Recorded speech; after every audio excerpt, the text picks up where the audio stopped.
할렐루야. 예, 하나님의 은총과 축복이 함께 하시길 예수님의 이름으로 축원합니다. 예, 말씀의 제목은 목자의 품에라는 제목으로 함께 말씀을 나누도록 하겠습니다. 우리 이 주부에는 목자의 품기라고 이게 제목이 오타가 났어요. 목자의 품에입니다. 구약을 살펴보면 하나님과 그의 선민 이스라엘과의 사랑과 보호의 관계를 목자와 양으로 비교했습니다. 에스겔서 그 34장에서도 그랬고 시편 23편에도 그랬습니다. 이렇게 신약에 와서도 예수님과 성도의 사랑의 밀접한 관계를 역시 이제 목자와 양과의 관계로 말씀하고 있습니다. 우리가 아는 대로 양이라고 하는 짐승은 참 동물 가운데 약하고 미련한 짐승입니다. 이것은 자기 양은 자기 우리 가운데서 이탈하기를 좋아한다라는 거예요. 또 길을 잃고 다시 찾아오지 못하고 산속으로 들로 헤매다가 사나운 짐승에게 해를 당하거나 죽거나 하는 것이 있으라는 거예요. 왜냐하면 눈이 박지가 못하다고 하잖아요. 눈이 어둡다 그러잖아요. 그리고 그 양은요, 한번 가면 앞에 낭떠러지가 있든 뭐가 있든 그냥 옆으로 가지를 않고요. 앞으로 돌진을 한대요. 앞으로만 나간다라는 거예요. 그러다 보니까 낭떠러지가 있거나 또한 그런 장애물이 있어도 그냥 거기에 빠지거나 아니면 떨어지거나 이렇게 한다라는 거예요. 그래서 죽는다라는 거죠. 참으로 또한 이 양은 고집이 세다고 그래요. 그래서 자기의 그런 뜻대로 행하는 그러한 것이 많이 있다고 그러죠. 또 양은 자기들끼리 이렇게 뭉쳐 다닌대요. 뭉쳐 다니기 때문에 목자는 이제 그 염소를 그 사이에 두어가지고 염소가 그 양을 막 해집고 돌아다니잖아요. 그래가지고 이 양을 흩어놓는데요. 왜냐하면 그러지 아니하면 양이 서로가 붙어 있어가지고 이 털이 서로가 이렇게 비벼대니까 바짝 붙어 있으니까 엉킨대요. 엉키면은 그거를 이게 서로가 엉켜가지고 서로 달라붙게 되는 거죠. 그러니까 떼기가 어렵다라는 거. 그래서 이 염소를 풀어놔서 항상 반복해서 이 염소로 하여금 양을 움직이게 하는 거예요. 그리고 띄워놓는 거예요. 또한 양은 움직이기 싫어하니까. 그러니까 이 염소를 놔가지고 염소가 막 해집고 돌아다니면서 자꾸 뿔로 이렇게 밟고 그러니까 염소가 할 수 없이 움직인다라는 거죠. 그래서 이렇게 염소를 놓는다라는 것입니다. 우리가 양에 대한 이런 설교를 참 많이 들어서 양의 습성에 대해서 많은 사람들이 잘 알고 있습니다. 그런데 우리 하나님은 이 양의 양과 같이 우리를 비유하고 있다라는 양과 같이 목자와 양과 같이 여겨주신다라는 것입니다. 그러니까 하나님을 목자로 우리를 양으로 이렇게 관계를 하나님께서 말씀하시고 있는 것을 보게 돼요. 우리 인간은 또한 양과 같이 약하고 참 미련합니다. 지혜롭고 강하다고 자부하지만 결국은 그 지혜로 오히려 자기를 해하고 많은 그런 어리석은 일을 행하는 것을 볼 수 있습니다. 우리 성도들도 또한 다 인간이기 때문에 연약한 존재들입니다. 성경은 그래서 하나님의 자녀들, 성도들을 가리켜서 상한 갈대와 꺼져가는 등불이라고 비유했습니다. 약한 자에게는 그래서 강한 자의 도움이 필요하고 또 미련한 자에게는 지혜로운 자의 도움이 필요합니다. 또한 병든 자에게는 정말로 능한 그러한 의원이 또한 필요합니다. 그렇기 때문에 예수님은 정말로 우리의 그 연약한 자들에게 힘이 되시고 또 우리 미련한 자들에게 지혜가 되시고 또한 우리 병든 자들에게 유능한 의사가 되십니다. 치료자가 되시는 것입니다. 우리가 나약한 인생이나 병든 인생이나 미련한 인생은 그래서 반드시 선한 목자 없이는 살 수 없는 것입니다. 예수님이 우리들의 선한 목자가 되시는 이 놀라운 사실이 우리로 하여금 얼마나 기쁘게 하고 또 우리로 하여금 정말로 그 소망을 갖게 하고 새 힘을 얻게 하는지 우리는 정말로 그 은혜가 참으로 감사합니다. 우리 인생을 우리가 이 세상에서 우리의 힘으로 능으로 우리의 지혜로 살아갈 수 없습니다. 그런데 우리 주 예수 그리스도께서 만왕의 왕이시고 만주의 주가 되시며 모든 만물의 통치자이신 그분이 바로 우리의 목자가 되셔서 양같이 우리를 품에 안고 보호해 주시고 또한 우리가 주 예수 그리스도 안에서 목자 품에 안긴 양들처럼 그렇게 안겨서 편히 쉴 수 있도록 그렇게 은혜를 베풀어 주신 것이 참으로 감사하다라는 것입니다. 그래서 우리는 정말로 언제나 이 목자 되시는 주 예수 그리스도 품에 안기기를 날마다 우리가 찾고 또한 내가 그 예수 그리스도의 품 안에 뛰어들고 또 안기면서 그분 품에 거하기를 힘써야 된다는 거예요. 여러분 우리가 그분 품을 떠나면 우리는 나부자가 될 수밖에 없고 그분 품을 떠나가면 우리는 사탄 마귀에게 또한 당할 수밖에 없습니다. 또한 우리는 이 세상을 내 지혜로 내가 살아갈 수 있는 것 같지만 그러나 그리하지 못한다라는 것입니다. 그래야 할 때 우리 주 예수 그리스도 안에 품에 있으면 우리는 주님이 주시는 지혜로 주님이 주시는 능력으로 주님이 행하시는 그 은혜로 우리가 평안하게 살 수 있다라는 것입니다. 그렇다면 목자의 생활을 한번 볼까요? 목자는 죽음을 각오하셨다고 하셨습니다. 이 목자들은요 자기 양을 지키기 위해서 정말로 그 일사각오의 희생의 생활을 계속하는 것을 볼 수 있습니다. 왜냐하면 무서운 사자와 혹은 곰과 이리 같은 짐승이 나타나서 양을 물어뜯거나 죽이는 일이 종종 있어요. 또한 중동 지방에 정말 그 악한 짐승들이 많고 그 강야 그쪽에는 얼마나 그 허업을 판 그 메마른 땅에 그러한 곳이 너무 많잖아요. 그 물도 없고 풀도 우리나라는 정말 이 비옥한 거예요. 우리나라 풀들은 뭐 무성하고 그렇지만 이 이스라엘 이쪽의 중동 지방 이 팔레스타인 지역에는 이 풀이요 듬성듬성 나 있고 이 그 풀이 이게 이렇게 푸른 초장이라고 하지만 그렇게 우리나라처럼 파랗게 그냥 잔디가 파랗게 깔려 있는 것처럼 그렇게 있지 않다라는 거예요. 그렇게 아주 보잘것없이 그렇게 그러한 목초지가 있는 그런 곳이지만 결국 이 목자가 이 양들을 이끌고 가서 그곳에서 그것을 푸른 초장에서 먹을 수 있는 그러한 은혜가 주어진다라는 것입니다. 여러분 목자는 자신의 목숨을 걸고 이러한 악한 짐승들과 싸워서 이겨야만이 결국은 그 양을 그 악한 짐승에서부터 구해낼 수 있습니다.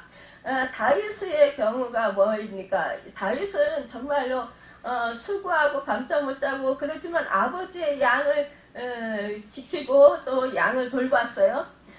정말로 그래서 그가 여호와는 나의 목자시니 내게 부족함이 없으리로다. 나를 푸른 초장으로 그가 누이시며 쉴만한 물가로 인도하시는도다 라고 고백하며 그렇게 시를 지을 정도로 그가 목자와 양의 관계를 그만큼 친밀한 관계, 그만큼 정말로 생명을 아끼지 아니하고 그 양을 돌보는 그 사랑, 그 돌보 그런 것을 알기 때문에 그가 아끼는 것을 알기 때문에 그렇게 고백할 수 있었을 것입니다. 여러분 하나님의 그 양긴 순진한 그런 이스라엘 백성을 해치려는 이집 때와 같은 이후 참으로 이 민족들이 많았어요. 보면은 뭐 블레셋이나 아멜렉 족속이나 미디안이나 또 아수르나 정말로 그 주변에 많은 그러한 나라들이 정말로 이 이스라엘 백성들을 이 이스라엘 나라를 늘 침공하고 늘 침략해서 이렇게 그 고통 가운데 넣을 때가 참으로 많이 있었습니다. 그런데 그런 상황에서 우리 하나님은 목자가 돼서 양을 지키듯이 정말로 양의 그 필요를 채워주시고 항상 이들을 돌봐주셨다라는 것입니다. 그렇다면 이 목자의 무기는 뭘까요? 이 보면은 막대기와 지팡이라고 합니다. 여러분 여기서 이것은 단단한 막대기요 이것으로 짐승과 싸우는 것을 보게 돼요. 긴 지팡이는 이 등산을 위해서 필요하다고 그래요. 그런데 이것은 그 끝에가 이렇게 좀 구부러졌다고 그래요. 한쪽은 날카롭고 그러면 그 구부러진 곳으로 이 양이 멀리 도망가면 이렇게 다리를 걸어서 끌어온다는 거죠. 또한 이 막대기로 짐승과 싸워서 또 이 양을 보호합니다. 또한 제구라고 하죠. 제구에서 이 돌을 물맷돌을 다윗이 던질 때 그 제구에서 돌을 꺼내서 그래가지고 그 물맷돌을 던졌다 이러잖아요. 이것은 돌을 집어넣는 주머니를 말하고 있습니다. 그러니까 이 양을 보호하는 데 있어서 이 선한 목자는 정말로 이렇게 보잘것 없는 것 같지만 그러나 기구들을 가지고 그 양을 돌보았다라는 거예요. 그런 것과 같이 우리의 선한 목자 되신 주님께서도 양된 우리를 지키기 위해서 성령의 예리한 검을 가지고 계신다라는 것입니다. 여러분 우리가 잘 아는 대로 예수님을 목자라 할 때 세 가지의 그 이름으로 부르게 되는데요. 첫 번째 우리 주님은 뭐라 했어요? 나는 선한 목자라 말씀했어요. 나는 선한 목자라. 선한 목자는 양들을 위하여 목숨을 버리신다고 요한복음 10장 11절에서 말씀하고 있습니다. 정말로 이 이름은 땅에 있는 그 사람들의 죄인의 타락하고 길 잃은 양을 위해서 희생하신 고난의 예수님을 가르치는 거예요. 그러니까는 고난 받으시고 십자가에서 죽으셔서 그 영혼들을 구원으로 인도하셨잖아요. 그러니까 희생에 선한 목자이신 목숨을 아끼지 아니하고 내어주시기까지 사랑하시는 그 목자, 선한 목자라고 우리 주님이 말씀하시는 거야. 또 두 번째는 예수님은 큰 목자가 되신다라는 것입니다. 이 이름은 부활하시고 승천하신 승리자 예수님을 가르치는 거예요. 그러니까 히브리서 13장 20절에 보면 양들의 큰 목자이신 우리 주 예수를 영원한 언약의 피로 죽은 자 가운데서 이끌어내신 평강의 하나님이 모든 선한 일에 너희를 온전하게 하사 자기 뜻을 행하게 하시고 그 앞에 즐거운 것을 예수 그리스도로 말미암아 우리 가운데서 이루시기를 원하노라. 영광이 그에게 세세무궁토록 있을지어다. 아멘. 이렇게 말씀하고 있습니다. 그러니까 부활하시고 승리하신 그 예수님, 그분이 바로 큰 목자시다라는 것입니다. 그러면 세 번째로 목자장이라고 예수님이 말씀하고 있어요.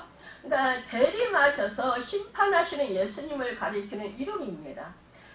그러니까 베드로전서 5장 4절에 보면 그리하면 목자장이 나타나실 때에 시들지 아니하는 영광의 관을 얻으리라 이렇게 말씀하고 있습니다. 그러니까요 우리 목자장 되시는 그 예수님이 다시 오시는 날 우리는 그날 정말로 그때에 우리가 주님의 진정한 양들이 되고 또 신부가 되어서 이 목자장 되시는 주님을 맞이해야 된다라는 것입니다. 여러분 그렇다면 목자는 어떤 생활을 하셨을까요? 새벽부터 저녁까지 양들을 위해서 하루 종일 희생한다라는 것입니다. 아침 일찍 일어나 양을 찾아 우리에 가서 문을 열고 양들의 이름을 각각 하나하나 불러내어서 푸른 초장과 그 잔잔한 시냇 물가로 인도한다라는 것이에요. 요한복음 10장 3절을 보면 목자가 양의 이름을 각각 부른다고 했는데 양의 이름 하나하나 개별적으로 부른다라는 것이에요. 그러니까 그와 같이 여러분과 저의 이름을 우리 주님이 하나하나 불러주신다. 한 사람 한 사람 이름을 불러주신다. 여러분 또한 하나님께서는 뭐예요? 이스라엘 백성들을 너의 이름을 내가 손바닥에 새겼다 그랬어요. 여러분 그 이름을 나의 이름을 아침마다 불러주신다. 여러분 이 말씀을 생각할 때 기쁘지 않으십니까? 여러분 잠자리에서 일어날 때 우리가 어렸을 때 막 피곤하고 그러면 잘 못 일어나잖아요. 그러면은 부모님이 야 누구야 일어나라 이러면서 깨우시잖아요. 그런데 어느 분은 깨울 때 그 자식을 깨울 때 어떻게 깨우냐? 일어나라 이렇게 깨우지 않고 그 침대에 옆에 앉아가지고 기도를 해주고 그리고는 성경 말씀을 읽어준다는 거예요. 그 아침에 바쁘잖아요, 새벽에. 근데 그렇게 새벽 기도를 갔다 와서 예배를 갔다 와서 이제 아이를 깨울 때 그렇게 그 기도를 이제 해주잖아요, 자식을 위해서. 기도를 해주고 나서 그러고 나서 말씀을 계속 읽어준대요. 그러다 보면 이 아이가 부시시시 일어나가지고 이제 깬다라는 거죠. 그런데요, 아이들 우리가 그러잖아요. 야단치고 막 안 일어나면 막 그러잖아요. 근데 그 아이가 일어날 때까지 계속해서 말씀을 읽어준다라는 거예요. 그러면 그 아이가 일어난다라는. 그런데 그 아이가요, 정말로 하나님의 축복을 많이 받아가지고 놀라운 그런 사람으로 지금 잘 성장했다. 그래서 선한 영향력 끼치는 축복의 사람으로 살아가고 있다. 이것을 간증하는 소리로 들었습니다. 그러니까 하나님의 믿음으로 키운 자식은 망하지 않는다라는 것입니다.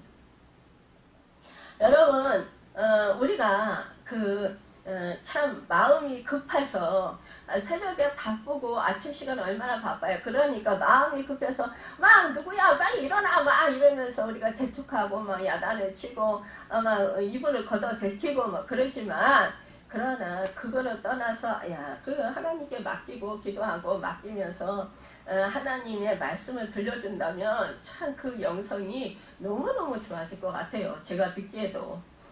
이 팔레스타인 지방에서는 집에서 기르는 짐승에게 그 짐승의 모습이나 색깔 또 특징 등에 따라서 각각 이름이 붙여졌는데 이 가축들의 이름은 호칭의 수단일 뿐만 아니라 이 소유관계를 나타내는 수단이었다라는 거죠. 그러니까 이 밤새도록 우리가 있잖아요. 이제 이렇게 이동을 자꾸 하잖아요. 장막을 이렇게 짓는데. 그런데 이제 그런 벌판에 이제 밤이 되면 이제 양들을 이렇게 이제 보호하기 위해서 모으잖아요. 모을 때 이렇게 이제 울타리를 이렇게 쳐놓는다는 거예요. 그런데 문을 이렇게 우리 같은 경우는 우리 시골 같은 경우는 이렇게 나무로 짜서 이렇게 만든다거나 어떻게 그런 걸 만들어서 막잖아요. 근데 여기 팔레스타인은 그게 아니라 문이 없다는 거예요. 문을 없고 이 목자가 문이 된다라는 거죠. 그래서 문을 지키는 거예요. 양이 밖으로 나가지 못하도록. 그러니까 거기서 자는 거예요. 문에서.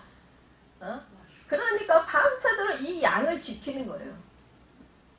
그러면 이 양들이 그대로 있을 거 아니에요. 그쵸? 그러니까 밤잠 못 자고 지킨다라는 소리예요. 사실상. 그런데 이 밤새 목자들은 양들과 함께 있었잖아요. 그쵸? 앞에 분명히 문에서 지키고 잤단 말이에요. 그러면 그 울타리를 쳤잖아요. 그럼 밖으로 안 나갔을 거 아니에요. 그쵸? 그때도요, 아침이 되면은요, 자기 양들을 그 자기의 각자의 그런 소리로 부른대요. 이름을 부르면서 이 수를 센다라는 거예요. 수를 세면서, 뭐예요? 내 양이 하나라도 어디로 이탈한 게 없나? 또 악한 짓에 잡혀먹힌 건 없나? 아니면은 또, 그, 다른 집에 양이 자기네 집으로 들어왔나, 우리로 들어왔나, 이런 것을 확인하기 위해서 이 양들을 이름을 하나하나 부르면서 이 수를 센다라는 거예요. 그런데 만약에 양이 뭐 10마리, 20마리, 30마리 뭐 이 정도까지 쉴 수 있을 것 같아요. 뭐 100마리까지도 그 이름을 다 알고 셀 수도 있을지도 모르겠어요. 근데 뭐 만약에 몇백 마리, 뭐 1000마리 막 이렇게 되면 1000마리, 2000마리, 뭐 3000마리 이렇게 된다면 그거 다 외울 수 있을까요? 그 양들의 그 특징에 따라서 다 이름을 짓고 그 양들의 이름을 일일이 다 알 수 있을까요? 그 양들을 일일이 이름을 알고 그 양들의 생김새를 다 알고 부를 수 있을까요? 저는 기억력이 없어서 그런지 사랑이 부족해서 그런지 잘 못할 것 같아요. 제가 그래서 이 말씀을 준비하면서 참 감사하다 그런 생각한 거예요. 우리 교회는 뭐예요? 우리 교회는 사실은 새벽기도 할 때마다 여러분들 이름 다 일일이 불러가면서 제가 강단에 서서 중보기도를 같이 해요. 장로님하고 권사님하고 같이 중보기도를 하면서 항상 기도회 때마다 이름 다 부르고 가족들 이름 다 불러가면서 기도 제목을 놓고 다 그렇게 기도를 일일이 다 해요. 그러니까 이제 뭐 사실상 특별한 기도 제목이 있는 사람들, 다른 교회들을 보면 특별한 기도 제목이 있는 사람들은 집중적으로 금요 철야 때나 아니면은 뭐 중보기도 때나 아니면은 정말 뭐 이렇게 기도에 있을 때 그런 때만 해주잖아요. 근데 우리 교회는 그게 아니란 말이에요. 새벽 기도든지 금요 기도든지 뭐 기도회든지 하여튼 뭐 기도를 했다 그러면 같이 다 하는 거예요. 예전에는 저 혼자 좀 했었어요. 그런데 생각해보니까 저 혼자 하는 것보다 같이 합심해서 우리는 다 알잖아요. 내용들을 다 알아요. 대부분. 몇 명 안 되니까. 그러니까 이게 이렇게 같이 합심해서 기도하는 것이 참 더 능력이 많겠다. 하나님이 더 역사를 잘해주시겠다. 물론 또 문제가 심각한 사람은 또 제가 혼자서 또 따로 기도를 합니다. 그런데 그렇지 않은 경우는 다 기도 제목 아는 내용들은 같이 공유를 해서 같이 하는 거예요. 그러니까 새벽마다 어쨌든 하루에 뭐 기도에 있는 날은 뭐 하루에 2번 이상은 다 가족들까지 다 불러요. 이름을 불러가면서 기도를 하는데 그러니까 이게 관계가 더 친밀한 것 같고 더 이렇게 그 영적으로도 더 잘 통하는 것 같은 그런 마음이 들어요. 그런데 만약에 진짜 1000명, 2000명, 뭐 몇백 명 이렇게 된다면 그 사람들 어떻게 일일이 다 불러가면서 제가 이제 새벽기도 하면서도 그래요. 어떤 때는 시간이 오래 걸리니까 사실상 말씀 전하는 시간보다 이 중보기도 하는 시간이 더 많이 걸려요. 그러니까 이 중보기도 하는 시간을 좀 그러면 뭉뚱그려서 함께 기도하고 그러고는 저 혼자 기도할까? 이런 생각도 가끔가다 할 때가 있어요. 근데 그렇게 해보면 확실히 이게 영적인 상태라든지 뭐가 이렇게 이게 돌아가는 상황들이 확실히 좀 다른 걸 느껴요. 그래서 이러면 안 되겠구나. 그리고 다시 다시 하는 거예요. 다시. 이렇게 계속 해왔는데 만약에 그런 수많은 그런 그 양들이 있다면 그 양들을 다 이름 불러가면서 이렇게 돌본다라는 것이 그게 보통 힘든 일이 아니다 이거죠.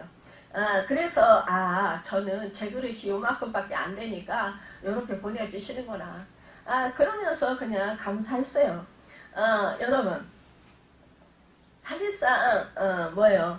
이처럼 우리 주님은 우리 한 사람 한 사람을 늘 이름을 부르신다 이거예요, 여러분.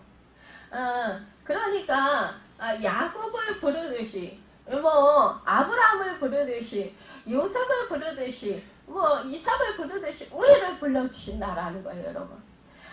이 이름을 불러주시는 그 은혜 여러분 생각하면서 늘 그 사랑을 잊지 마시길 바랍니다. 여러분 이름을 불러주는 거 이거 참 감사한 거예요, 여러분. 그만큼 관심이 많다라는 것이고 사랑한다라는 뜻이기도 합니다. 정말로 예수님은 유대주의라는 우리에 함께 섞여 있는 그 자신의 자신의 양들을 이렇게 불러 모으셨습니다. 그리고 지금도 교회 내에 있는 그 염소와 양의 탈을 쓴 이리와 섞여 있는 양들을 불러 모으고 계신다라는 거예요.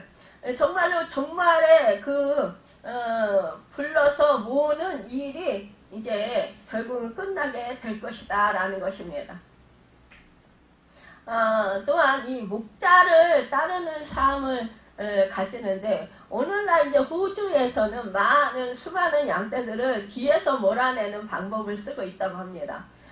그러나 이 동방의 동쪽의 동양의 이 목자들은요, 양들을 다 불러난 뒤에 맨 앞장 서서 가면 양들이 그 뒤를 줄줄이 따른대요.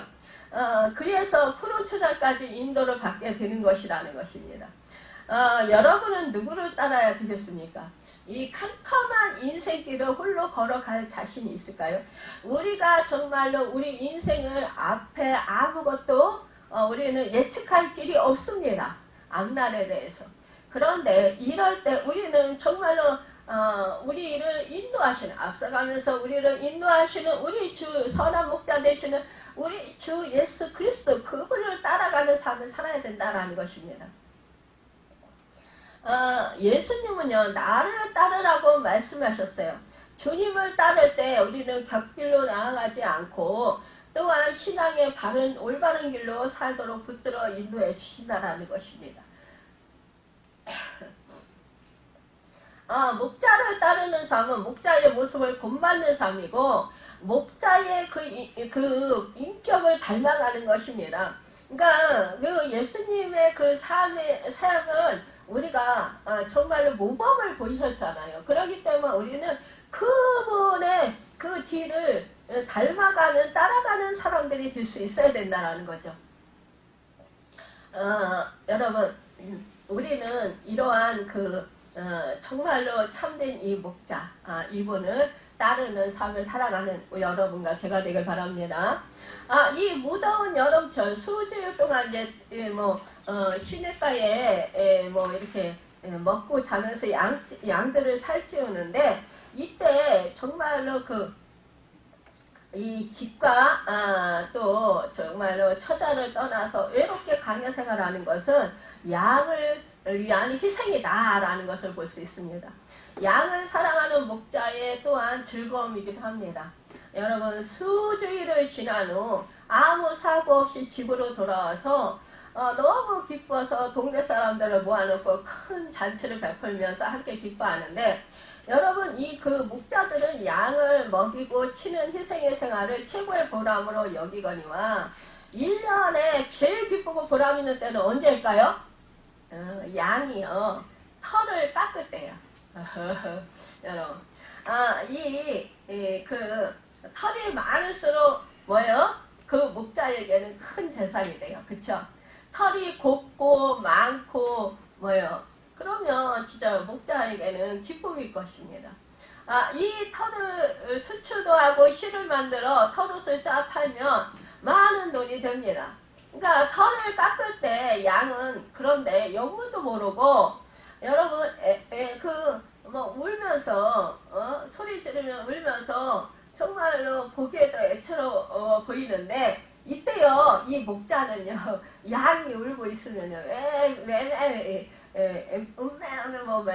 뭐 이러잖아요. 막 이러면서 울잖아요. 그러면 그때 이 목자도 눈물을 흘린다라는 거예요. 털 깎으면서 그 오는 양을 이 목자가 잠잠히 바라보면서 자기에게 이 털을 제공하는 이 양을 보면서 안타까운 마음, 그런 마음으로 보고 있다라는 것입니다. 여러분과 제가 정말로 주님께 받은 은혜 감사해서 주님께 헌신하고 그럴 때 우리가 힘들어하고 우리에게 맡겨진 십자가를 지고 갈 때, 그때 고통 당할 때 우리 주님이 우리를 혼자 내버려 두지 않으셔요.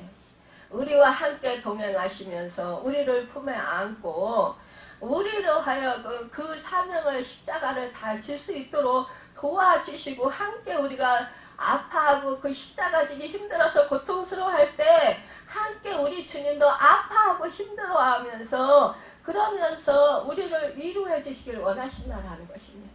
우리에게 힘주시고 도와주시길 원하신다라는 것입니다. 여러분 참으로 이 양이 뭐예요? 이 털을 그 목자에게 주는 그 시간이 뭐예요? 정말로 이 수고하신 밤잠 못 자고 자기를 정말 지켜주고 자기를 먹여주고 자기를 보호해 주신 그 목자를 위해서 보답하는 시간이에요. 그쵸?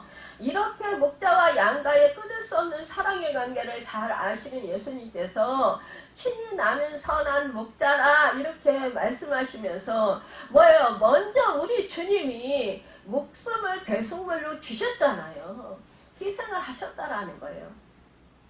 우리도 또한 그 은혜를 힘입어서 우리도 목자에게 피 흘려주시고 우리를 구원해주시고 우리 죄를 사해주신 그 선한 목자에게 우리가 정말로 눈물과 땀과 피가 있는 그러한 정성을 모아 바칠 때 그때 우리 주님이 그것을 받으시면서 얼마나 기뻐하시며 눈물 흘리겠느냐 이거죠. 감격하겠느냐 이거예요. 여러분 부모가 자식이 그냥 공로 없이 나는 내 자식이니까 정말 아끼지 아니하고 나의 모든 것을 다 바쳐서 그 자식을 키웠는데 그 자식이 그 부모의 수고를 알아주고 그 고통을 알아주고 그 힘듦을 알아줄 때 그때 정말로 그러면서 뭐예요? 정말 부모님에게 너무 나를 이렇게 힘들게 어려운 중에도 나를 이렇게 정말 잘 키워주셔서 감사합니다라고 이런 말을 부모에게 할 때 이 부모의 마음은 얼마나 흡족하고 기쁘고 그동안의 수고와 그 모든 그 힘듦이 싹 가시면서 그러면서 너무 그냥 기쁘고 행복하고 보람이 있잖아요. 그거와 같이 우리도 주님께 그렇게 받은 은혜에 너무 감사해서 내가 정말 주님을 위해서 나에게 주신 것 중에 내가 정말로 시간을 드릴 수도 있고 몸을 드릴 수도 있고 나에게 주신 것 중에 어떠한 물질도 될 수 있고 내가 정말 봉사도 될 수 있고 이러한 것들을 드리는 것 이것을 드릴 때 우리 주님이 그것을 얼마나 기쁘시게 받으시겠느냐 이거죠. 또한 마음이 없이 드리는 거와 마음이 정말로 마음이 감사한 마음, 고마운 마음, 보답하고 싶어하는 그 마음으로 드릴 때는 우리 주님은 너무너무 기쁘실 것 같아요. 그래서 우리는 이 목자의 품에 있어야 된다라는 것입니다. 그러면 목자의 품은 어떤 품이냐? 첫 번째 위로하시는 품이다라는 거예요. 위로는 사람에게 꼭 필요하고 주님의 위로는 우리 성도들에게 절대적으로 필요합니다. 위로와 기쁨이 없으면 절망과 허무에 빠지기 쉽습니다. 이렇게 되면 현실에 대한 타락자가 되고 장래에 대한 절망하게 됩니다. 자신에 대한 정말로 그런 허무감을 느끼게 된다라는 거예요. 그래서 이 인생의 허무자, 생의 실망자가 된다라는 거예요. 신앙의 타락자는 모두 참된 위로의 힘을 상실한 자들이다라는 거예요. 그러니까 진정으로 그 주님의 사랑을 깨닫고 은혜를 깨닫고 주님 품에 주님의 그 사랑을 받은 자들은 뭐예요? 그 위로가 넘치게 되니까 뭐예요? 마음이 기뻐요. 힘들었다가도 새 힘을 얻게 돼요. 그러나 그것을 깨닫지 못하는 자들은 자꾸 마음에 상실감이 든다라는 것입니다. 세계에서 제일 무서운 것이 뭐냐? 고독이고 절망이다라는 것입니다. 이것은 죽음에 이르게 하는 병입니다. 그래서 우울증에 빠지면은 정말 죽음을 생각하고 또 자살하는 경우도 보게 되는데요. 우리 그 하나님의 자녀들에게 있어서 신앙의 위로와 목자 위로를 빼앗긴 자는 그 구원의 기쁨을 빼앗긴 자다라는 것입니다. 그래서 위로의 목자 예수님을 잃은 그런 사람들이다라는 것입니다. 그러니까 위로란 뜻은 힘, 또 혹은 강하다는 뜻이에요. 구약에 보면 치료라는 뜻이 있습니다. 나의 뼈가 떨리오니 나를 고쳐서서 이렇게 시인은 고백하고 있습니다. 그러니까 우리 주님의 위로는 육체적이고 향락적인 것이 아니라 신령한 위로가 되신다라는 것입니다. 우리의 영혼을 새롭게 하시고 우리의 영혼을 소성시키시고 우리가 정말로 하늘의 기쁨을 누릴 수 있도록 그렇게 참 평안을 누릴 수 있도록 인도하시는 은혜다라는 것입니다. 그러면 구체적으로 어떤 위로냐? 첫 번째로 사죄의 위로이시다라는 거예요. 우리가 사죄를 받았잖아요. 주 예수 그리스도가 십자가에서 죽으셔서 이것이 위로의 근원이다. 또한 두 번째는 승리의 위로다. 이것이 위로의 힘이고 위로란 뜻은 성령 보혜사 파라클레스토스라는 뜻도 되는데요. 영원한 위로, 이것이 영생이다라는 것입니다. 그러니까 하나님과 영원히 함께 사는 것을 말하는 거예요. 그렇기 때문에 하나님의 위로를 우리가 자비의 아버지라고 말씀하고 있습니다. 또한 이 두 번째로 보호의 품이고 주님의 그 능력의 품인데요. 이 목자의 가장 큰 사명은 양을 보호하는 책임이잖아요. 양을 병에서 보호하고 무서운 짐승의 그 해하는 것에서부터 보호하는 것입니다. 해당하지 않도록 보호하는 거예요. 우리로 하여금 사탄으로부터 보호해 주시는 거예요. 이와 같이 선한 목자 되신 예수님은 양된 우리들을 외적인 원수, 환난과 질병에서 지키시고 내적인 원수, 죄의 고통과 불안과 또 나아가서 실망과 범민에서 보호하시고 마음의 평안을 주시는 것이다 라는 것입니다. 로마서 8장 32절을 읽어보면 하나님의 사랑의 줄로 우리를 묶어주신다고 약속하셨어요. 여러분 힘들고 어려울 때 이 말씀을 생각하세요. 하나님의 사랑의 줄로 나를 묶어주신다. 그래서 나를 보호해주신다. 나를 어디든지 데려가신다. 제가 정말 힘들고 어려울 때, 고통 가운데 있을 때, 외로울 때, 슬플 때 이 말씀을 늘 생각을 했어요. 하나님이 사랑의 줄로 나를 묶어주시고 늘 나와 함께 동행하시고 나를 지켜주십니다. 그래서 나의 이 슬픔과 나의 고통과 나의 아픔을 다 하시고 계시고 하나님이 이것을 나로부터 결국은 이기고 승리하게 해주시고 보호해 주신다. 이러한 마음으로 이 환난과 질병을 이기게 하셨어요. 늘 사랑의 줄로 나를 묶어주신다. 나를 보호해 주신다. 여러분 이 말씀을 잊지 마시길 바랍니다. 그러면 엄청난 그러한 그 은혜가 되고요. 정말로 내 마음을 빼앗기지 않을 수 있습니다.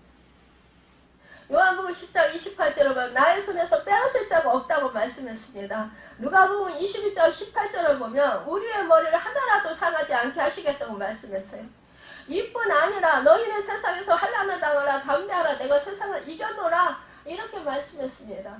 그런데 우리가 이런 말씀들을 내 마음판에 새기고 그 말씀대로 되어진 것을 믿을 때 우리는 마음이 든든해지고 또 강하고 담대해질 수 있고 평안해질 수 있는데 이 말씀들은 나하고 별개라고 생각을 하는 거예요. 이러기 때문에 내 말씀으로 받아들이지 않고 이 말씀을 나의 마음에 적용을 시키지 않기 때문에 우리는 이 말씀과 나와 따로 놀기 때문에 결국은 이 은혜를 위로를 받지 못한다라는 것입니다. 여러분, 이 이스라엘 백성들을 언제나 하나님은요 강에서 만나시고 호위하시고 보호하시면 자기 눈동자같이 지키신다고 했습니다. 신명기 32장 10절에 보면은 팔로 하나님 독수리가 같이 날개로 품어주신다고 말씀했어요. 오늘 본문에 보면 팔로 모아라는 말씀이 있습니다. 팔은 능력을 뜻해요. 그러니까 능력의 품으로 모아 안으신다라는 거예요. 죄 가운데서 헤매는 연약한 우리들을 사랑으로 모아 보호의 품으로 안으신다. 평안의 품으로 꼭 안아주셔서 행복을 맛보게 하신다라는 거예요. 우리 주님은 정말로 먹이시고 우리를 입히시고 정말로 그 주님이 인도하십니다. 언제나 정말로 우리는 날마다 이 주님의 품으로 늘 여러분 들어가기를 힘쓰시길 바랍니다. 여러분 목자는 반드시 양을 품에 안고 양은 절대로 목자의 품에 안겨야 삽니다. 목자를 떠난 양은 결국 죽고 만다라는 거예요. 이와 같이 양된 우리 하나님의 자녀들은 목자 되신 주님의 능력의 품에 안겨서 능력 주시는 자 안에서 복음의 역사를 이루어야 하고 위로의 품에 안겨 기뻐하면서 평안의 안식을 누려야 한다라는 것입니다. 양식의 품에 안겨서 영육간에 살쪄야 하고 그러니까 그 말씀의 꼴을 먹어야 된다라는 거예요. 우리가 또한 하나님의 인도의 품에 안겨서 나의 모든 것을 맡기고 따라가기만 하면 이것은 말씀의 인도를 따라서 우리가 나아가야 된다라는 거예요. 그러면 평안하고 담대하고 결국 천국의 영생복락을 누리게 된다라는 것을 말씀하고 있습니다. 여러분 우리가 차에 타면은요 우리가 목적지가 있잖아요. 그런데 비행기를 타도 우리가 목적지가 정해졌잖아요. 그 차표 또 아니면은 그 비행기표를 사가지고 여러 목적지까지 가는 그 비행기나 차에 타서 앉아서 좌석에 앉아서 우리가 가만히 앉아서 쉬면서 가면 돼요. 그쵸? 그러면은 운전기사나 조종사가 다 운전하고 조종해서 목적지까지 안전하게 다 데려다 줘요. 그거와 같이 우리는요 늘 성령님의 인도하심 운전사이신 조종사이신 우리 주 예수 그리스도 그 목자 되시는 그 주님 성령님만 인도하심만 믿고 따라가면 우리는 된다라는 것입니다. 그러면 선한 목자의 품에 안긴 착한 양들이 될 수 있다라는 것입니다. 그래서 참된 평안을 누리고 정말로 그 은혜를 누리면서 영생복락을 누리며 하늘의 기쁨을 누리며 살아갈 수 있다는 것입니다. 오늘 이 말씀을 마음에 품고 참된 선한 목자 되시는 우리 주님의 품에 늘 안겨서 늘 날마다 기쁨으로 그분에게 모든 것을 맡기고 내려놓음으로 말미암아 자유롭고 평안한 그러한 인생들이 다 되시길 예수님의 이름으로 축원합니다. 기도하겠습니다. 할렐루야. 참으로